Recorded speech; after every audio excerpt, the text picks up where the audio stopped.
Por favor, conte-nos como atingiu a realização. Conheci meu guru quando tinha 34 anos e realizei aos 37.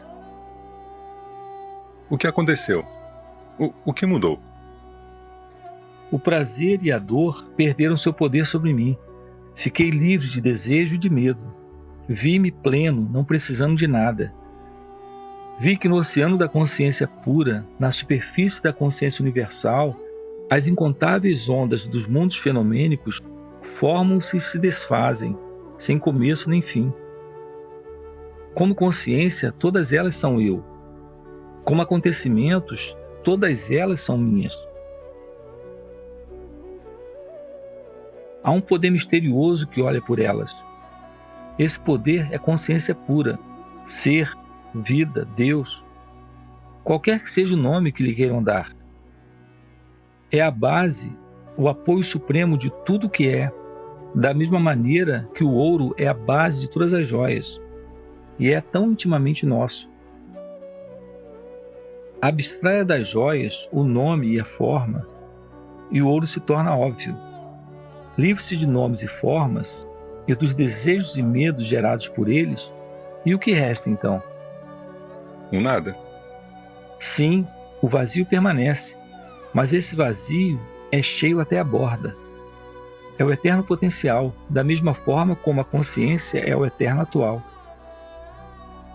Por potencial, você quer dizer futuro? Passado, presente e futuro, tudo está lá, e infinitamente mais. Mas como o vazio é vazio, ele de pouco nos serve. Como você pode dizer isso? Sem quebra de continuidade, como pode haver renascimento? Pode haver renovação sem morte? Até mesmo a escuridão do sono é refrescante e rejuvenescedora. Sem a morte, nós estaremos para sempre atolados numa senilidade eterna. Não há algo como imortalidade? Quando vida e morte são vistas como mutuamente indispensáveis, como dois aspectos de um único ser, isso é imortalidade. Ver o fim no começo e o começo no fim implica a eternidade. Decididamente, imortalidade não é continuidade. Apenas o processo de mudança continua. Nada dura. E a consciência pura? Ela dura? A consciência pura não está no tempo. O tempo existe apenas na consciência. Para além da consciência, onde estão tempo e espaço? No campo da consciência, o corpo também. Claro, mas a ideia de meu corpo como sendo diferente dos outros corpos não existe. Para mim, é um corpo e não meu corpo. Uma mente, não minha mente. A mente cuida bem do corpo, eu não preciso interferir. O que tem que ser feito está sendo feito, da maneira normal e natural. Você talvez não tenha total consciência de suas funções fisiológicas, mas quando se trata de pensamentos e sentimentos, desejos e medos, você se torna agudamente consciente de si. Para mim, estes também são em grande parte inconscientes. Vejo-me conversando com as pessoas e fazendo as coisas de maneira bastante correta e apropriada, mas sem ter muita consciência delas. É como se eu vivesse automaticamente minha vida física de vigília, reagindo de forma espontânea e precisa. Essas reações espontâneas são resultado da realização ou de treinamento? De ambos. A dedicação a seu objetivo faz com que você viva uma vida limpa e ordenada, voltada para buscar a verdade e ajudar as outras pessoas. E a realização faz com que a virtude mais nobre se torne fácil e espontânea, removendo para sempre os obstáculos na forma de desejos, medos e ideias equivocadas. Você não tem mais desejos nem medos? Meu destino foi de nascer um homem simples, um homem do povo, um comerciante humilde, com pouca educação formal. Minha vida foi do tipo comum, com desejos e medos comuns. Quando, através da fé em meu mestre e da obediência às suas palavras, eu realizei meu verdadeiro ser, abandonei minha natureza humana. para que ela cuidasse de si própria, até que seu destino se exaurisse. Às vezes, uma antiga reação emocional ou mental acontece em minha mente, mas eu prontamente a observo e descarto.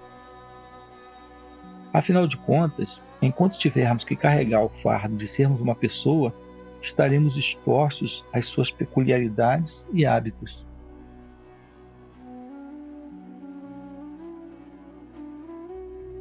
Você não tem medo da morte? Eu já estou morto.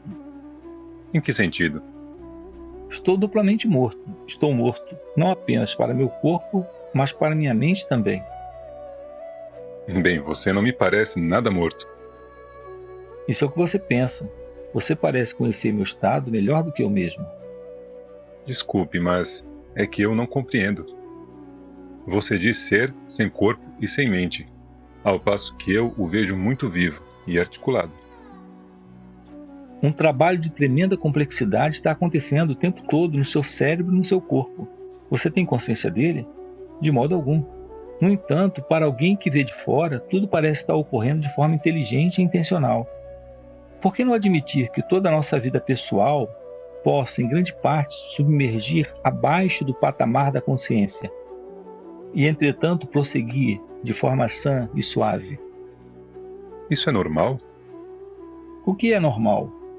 Sua vida, obcecada por desejos e medos, cheia de luta e conflito, sem sentido e sem alegria, é normal? Viver agudamente consciente do próprio corpo é normal?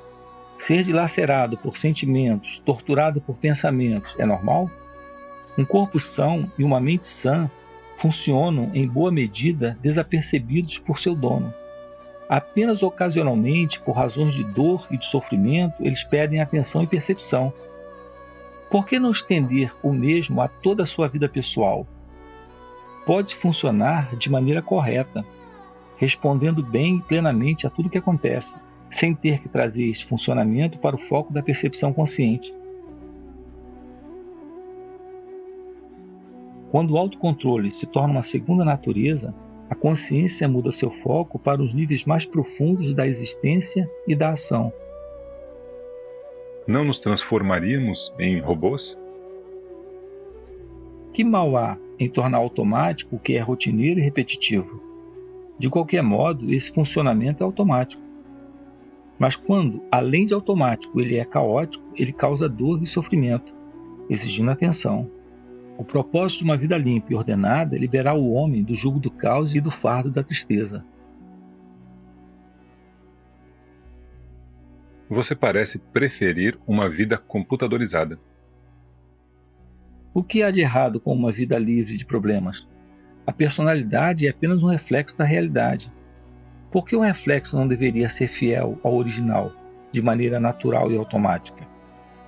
A pessoa precisa mesmo ter objetivos próprios? A vida da qual ela é uma expressão irá guiá-la.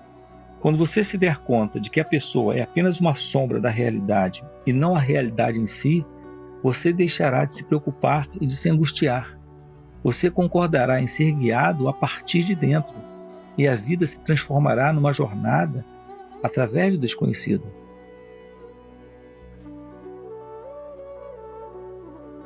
Pelo que nos disse, você parece não ser totalmente consciente do ambiente à sua volta. A nós, você parece extremamente alerta e ativo.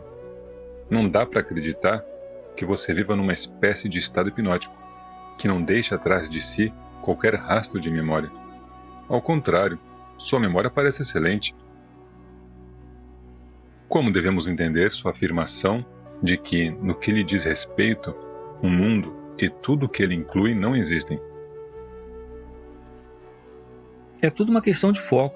Sua mente está focada no mundo, a minha na realidade. É como a lua à luz do dia. Quando o sol brilha, a lua mal é visível. Ou então, observe o que acontece quando você come. Enquanto a comida está na sua boca, você tem consciência dela. Uma vez engolida, ela deixa de ser problema seu. Seria incômodo ter que ficar pensando nela até ela ser eliminada. A mente, em condições normais, deveria estar sempre quieta. A atividade incessante é um estado mórbido. O universo funciona por si só. Disso eu sei. O que mais preciso saber? Então, um Jnani só sabe o que está fazendo quando ele volta sua mente para essa coisa. Fora isso, ele simplesmente age, sem qualquer preocupação. O homem comum não tem consciência de seu corpo como tal. Ele tem consciência de suas sensações e sentimentos e pensamentos. Até mesmo estes, quando o desprendimento se instala, se afastam do centro da consciência e acontecem espontaneamente e sem esforço. O que, então, é o centro da consciência? Aquilo a que nem nome e nem forma podem ser dados, pois não tem atributos e está além da consciência. Pode-se dizer que ele é um ponto na consciência que está além da consciência, como um furo no papel que está no papel e, entretanto, não é de papel. Assim é o estado supremo, situado no exato centro da consciência, estando, entretanto, fora dela. É como uma fresta na mente, pela qual a mente é inundada de luz. A fresta nem mesmo é a luz, mas apenas uma fresta. Uma fresta é apenas vazio, ausência. Isso mesmo. Do ponto de vista da mente, é apenas uma fresta por onde a luz da consciência pura penetra no espaço mental. Por si só, a luz pode ser comparada apenas a uma massa sólida, densa, monolítica, homogênea e imutável de pura consciência absoluta, livre dos padrões mentais de nome e forma.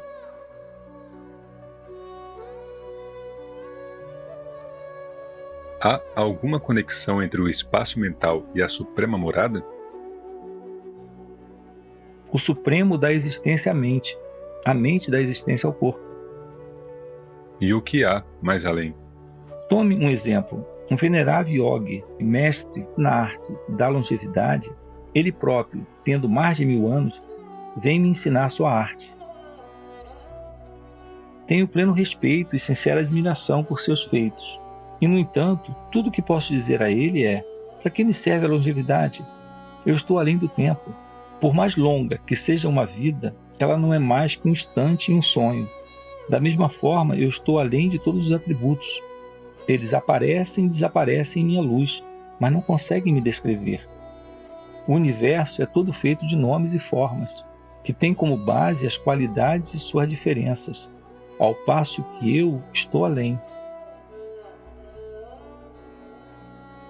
O mundo existe porque eu sou, mas eu não sou o mundo. Mas você está vivendo no mundo. Isso é o que você pensa. Sei que há um mundo que inclui este corpo e esta mente, mas não os vejo como sendo mais meus que as outras mentes e corpos. Eles lá estão no tempo e no espaço, mas eu sou sem tempo e sem espaço. Mas se tudo existe graças à sua luz, você não seria então o criador do mundo? Não sou nem a potencialidade nem a atualização das coisas. A minha luz, elas vêm e vão, como grãos de poeira dançando num raio de sol. A luz ilumina os grãos, mas não depende deles. Não se pode dizer que ela os crie, nem sequer que ela os conheça. Estou lhe fazendo uma pergunta e você está respondendo. Você tem consciência da pergunta e da resposta? Na realidade, nem ouço nem respondo. No mundo dos acontecimentos, a pergunta acontece e a resposta acontece. Nada acontece a mim. Tudo apenas acontece. Você é a testemunha? O que significa testemunha? Mero conhecimento. Choveu e agora a chuva passou. Não me molhei. Sei que choveu, mas não fui afetado. Apenas testemunhei a chuva. O homem plenamente realizado, espontaneamente instalado no estado supremo, parece comer, beber e tudo mais. Ele tem consciência disso ou não? Aquilo no qual a consciência acontece, que é a consciência pura ou mente universal, chamamos de éter da consciência. A totalidade dos objetos da consciência formam o universo. O que está além de ambos, embasando a ambos, é o estado supremo, um estado de extrema imobilidade e silêncio. Quem vai até lá desaparece. Ele é inalcançável pelas palavras ou pela mente. Você pode chamá-lo de Deus, ou Parabrahman, ou Realidade Suprema, mas esses são nomes dados pela mente. Ele é o estado sem nome, sem conteúdo, sem esforço, espontâneo, além do ser e do não ser. Mas permanece-se consciente?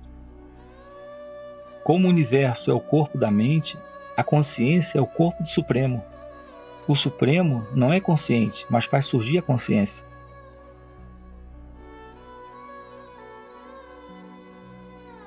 Em minhas ações cotidianas, muita coisa acontece por puro hábito, de forma automática.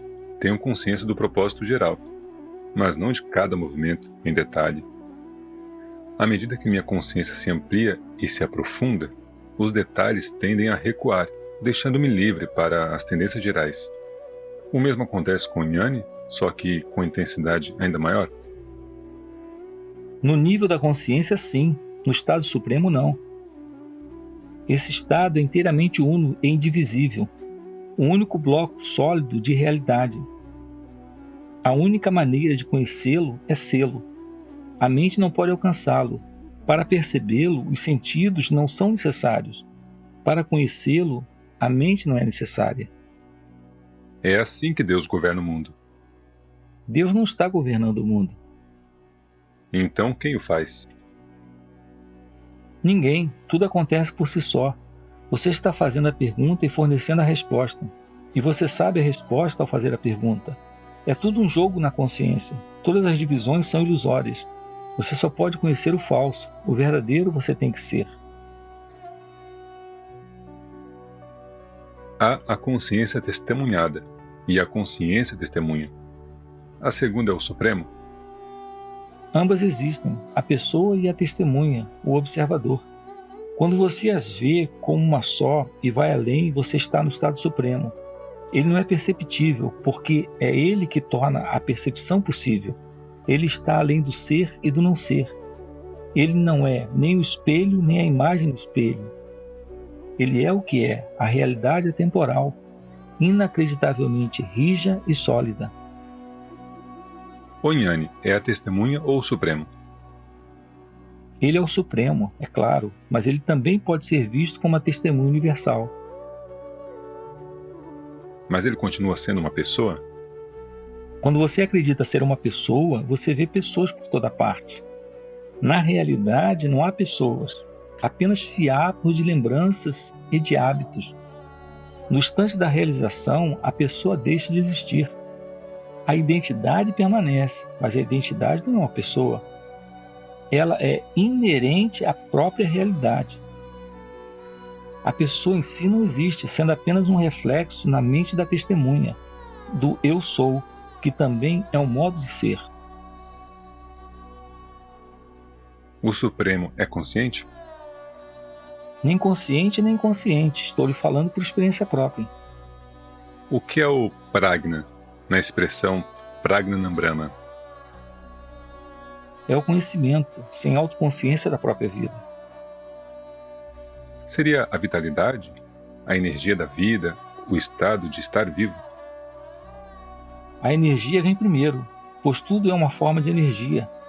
A consciência tem diferenciação máxima no estado de vigília, menos no sonho, menos ainda no sono. É homogênea no quarto estado. Para além está a realidade inexprimível, monolítica, a morada do Jnani. Cortei minha mão. Ela sarou. Que poder fez com que ela sarasse? O poder da vida. Qual é esse poder? A consciência. Tudo é consciência.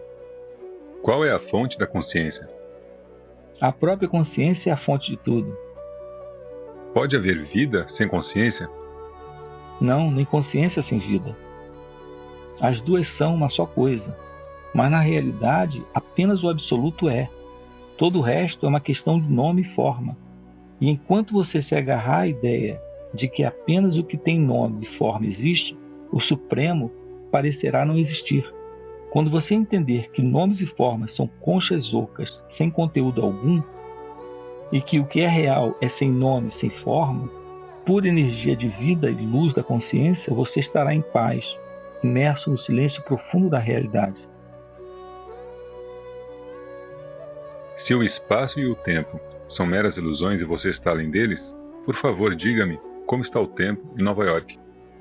Lá está quente ou está chovendo? Como posso saber? Essas coisas exigem treinamento especial. Ou então uma viagem a Nova York. Eu posso ter toda a certeza de que estou além do tempo e do espaço, e entretanto ser incapaz de me localizar a meu bel prazer em algum ponto do tempo e do espaço. Isso não me interessa o suficiente. Não vejo razão para me submeter a um treinamento yoga especial. Eu apenas ouvi falar de Nova York. Para mim é apenas uma palavra. Por que eu deveria saber mais do que a palavra indica? Cada átomo pode ser um universo tão complexo quanto o nosso. Eu teria que conhecê-los a todos? Eu consigo, se treinar. Ao fazer a pergunta sobre o tempo em Nova York, onde foi que eu errei? O mundo e a mente são estados de ser. O Supremo não é um estado. Ele perpassa todos os estados, mas não é um estado de algo mais. Ele é inteiramente não causado, independente, completo em si mesmo, além do tempo e do espaço, da mente e da matéria. Por que sinal você o reconhece? Essa é a questão. Ele não deixa rastro. Nada há pelo qual se possa reconhecê-lo. Ele deve ser visto de forma direta, abandonando toda e qualquer busca por sinais e por métodos.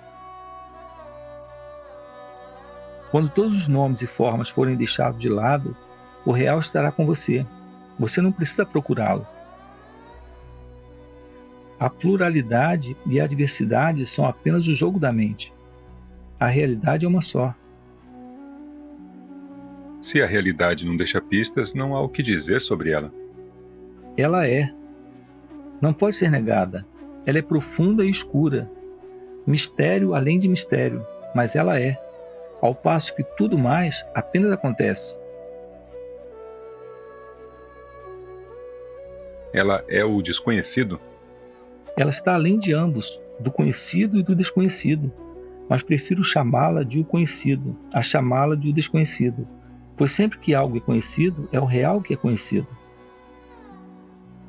O silêncio é um atributo do real? É da mente também. Todos os estados e condições são da mente. Qual é o lugar do samadhi? Não usar a própria consciência é samadhi. Você deixa sua mente de lado. Você nada quer, nem de seu corpo, nem de sua mente.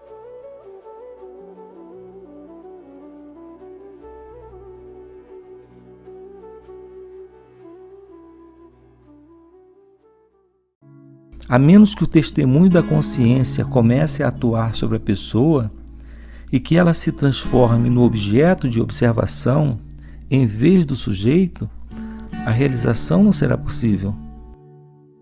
É a testemunha que faz a realização desejável e atingível.